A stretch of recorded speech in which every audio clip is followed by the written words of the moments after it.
幾多人為咗食呢隻鵝啊，行幾千公里過嚟廣東啊！我哋個順德火焰醉鵝一滴水都唔放。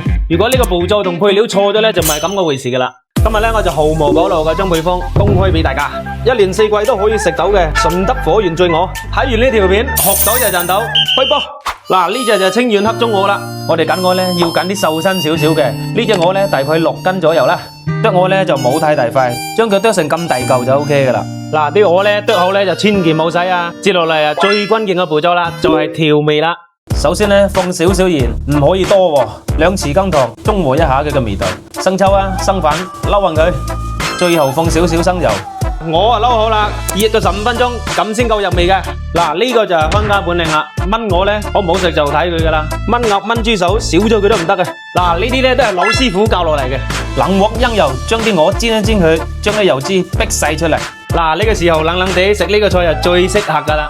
煎到啲鵝肉兩面金黃色呢，咁就得啦。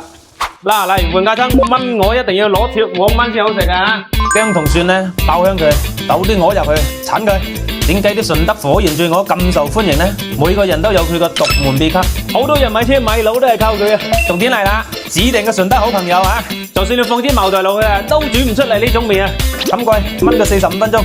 嗱，嗰個大排檔咧食火焰醉鵝咧，全部都係現點現就嘅，鵝咧即炆即食先好食嘅。哇！啲酒香味出晒嚟，通過酒精嘅揮發，唔單止可以去腥增香，啲酒香味滲透到肉嘅每一絲纖維當中，令到成個醉鵝嘅味道又提升咗一個層次啊！哇，忍唔住啊，整嚿先。幸福嘅感覺啊！酒香、肉香、醬香三者合一，鵝肉嫩滑甘香，啲汁都可以撈幾碗飯啊！嗱，而家天氣慢慢轉冷啦，按照我呢個做法，喺屋企整翻煲火焰醉鵝，包你冇得輸啊！